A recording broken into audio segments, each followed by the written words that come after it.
केजरीवाल डरा हुआ है, ये खुद भी डरा हुआ है। अब केजरीवाल से कौन डरेगा, क्योंकि जिसकी कोई नीति नहीं हो, जिसका कोई काम का लक्ष्य नहीं हो, और आगे चुने हुए ही आदमी आएंगे जिसके अंदर एक काबिलियत है। वहाँ पे बिगड़ ऐसा नहीं है कि परिवारवाद और फलानावाद ढिकड़ावाद, ऐसा कभी नहीं होता वहाँ पे बीजेपी के अंदर। तो आज प्रधानमंत्री 7 सीट तो इसकी जाएंगी चाहिए। हाँ, ये है कि उनसे पैसा लेके मौज कर सकता है केजरीवाल। कांग्रेस और आम आदमी पार्टी का गठबंधन कहीं ना कहीं भाजपा के विजय रथ को टेंशन में डाले हुए है। अगर बात की जाए तो भाजपा का जो विजय रथ है वो दिल्ली में डगमगा सकता है। 3 से 4 सीटों का जो बंटवारा हुआ, हालांकि यहाँ पे जो है वो आम आदमी पार्टी प्रत्याशी जो है वो घोषित कर चुकी है। बीजेपी अभी भी सोचने के लिए मजबूर है। दिल्ली में मुकाबला जबरदस्त होने वाला है।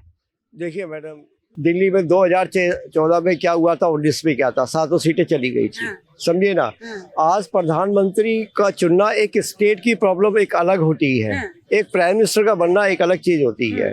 और प्राइम मिनिस्टर को बनने के लिए पब्लिक ये देखती है कि हमारा प्रधानमंत्री कैसा हो, तो ये सबसे बड़ी बात होती है। बाकी सीटों पे बहुत मुश्किल है, और आज पब्लिक कहाँ रुख बदल रही है और कहाँ जा रही है और किस तरह चल रही है, तो वो सब जान गई आज की तारीख में।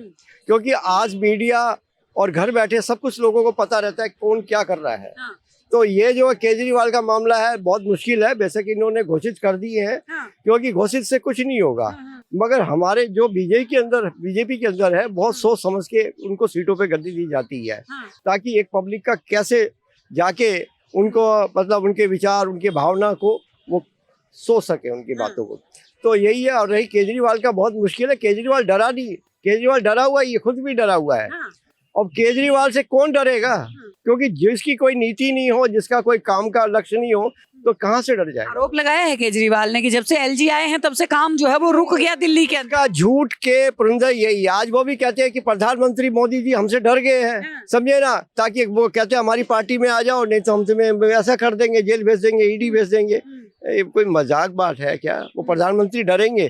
मैंने अभी एक कहा था, एक बात कही थी कि आज पहले जो नेताओं से पब्लिक डरती थी, समझे ना, आज हमारे एक प्राइम मिनिस्टर से सारे नेता डरते हैं। तो इससे बड़ी कोई बात नहीं हो सकती आज हिंदुस्तान के अंदर। तो आप बताइए कहाँ जाएगी पब्लिक? पहले भी हुई, 14 में भी, 19 में भी, और अब के इनका सुपड़ा साफ हो ही जाएगा। फिर भी पब्लिक देख रही है। लेकिन सहानुभूति तो बटोरने में लगे हुए हैं अरविंद सहानुभूति किसी की है? वो संपत्ति तो कुछ लोग हैं, और होने भी चाहिए, ताकि पता तो लगे ना कि कितनी संपत्ति किसको मिली है। तो ये चीज सब हमारे हिंदुस्तान में हो रही है, और आगे आने वाले टाइम में पता लगेगी देश का प्रधानमंत्री कौन होगा, और वो सब जान रहे हैं आज की तारीख में। तो पूरी तरह से वही कहा ना, 370 प्लस में और भी, तो 400 के पार ही जाएगी। और मुझे तो लग रहा है कि सही जो कांग्रेस है और भी पार्टी, मुझे लगता है कांग्रेस मुक्त भारत ना हो जाए, क्योंकि 2014 में उसका सपना पूरा ना हो जाए प्रधानमंत्री का।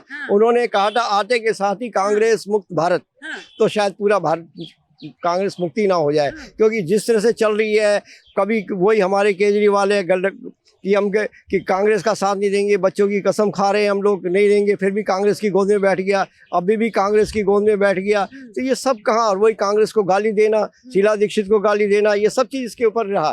तो क्या नहीं करा उसने? गोद में कौन नहीं बैठ रहा है? अगर बात करें तो बीजेपी के भी तमाम नेता जो है, बीजेपी के पास भी बीजेपी की गोद में बैठ रहे हैं। नीतीश कुमार को देख लीजिए, मांझी को देख लीजिए। मैंने क्या कहा था, आज की तारीख में एक नेता, एक हमारे पास एक ऐसा नेता है कि जो पहले नेताओं से जनता डरती थी, आज इस प्राइम मिनिस्टर से जनता नहीं डर रही, नेता डर रहे हैं। तो सारे खुश हैं उससे।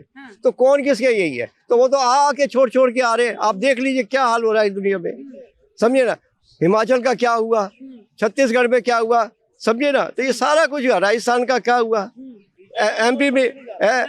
एमपी में क्या हुआ। तो क्या अगर नहीं होते तो कहाँ पे भी होते। तो आज जो प्रधानमंत्री की छवि है उसको खोना कोई बड़ा आसान बात नहीं है। आने वाले टाइम में पब्लिक सब देख रही है, और सबको पता लग जाएगा कि 7 सीटें 14 में भी यहाँ से गई थी, और 19 में भी गई। जो रणनीति बनाई गई है, अगर बात करें भारद्वाज जी, तो जो रणनीति बनाई गई है, जो सीटों का बंटवारा हुआ है, वो बहुत ही सोच समझ के जो है वो किया गया है कि आम आदमी पार्टी के पाले में कौन सी विधानसभा रहेगी और बीजेपी कांग्रेस के पाले में कौन सी वो रहेगी। बीजेपी के प्रत्याशी को बहुत मेहनत करने की जरूरत पड़ेगी उस विधानसभा। मेहनत तो उनके आज यही तो प्रधानमंत्री है। बीजेपी में एक सबसे बड़ी बात है कि वो जब साथ चलती है, जिसके अंदर एक क्वालिटी होगी उसको ही एक सीट दी जाती है।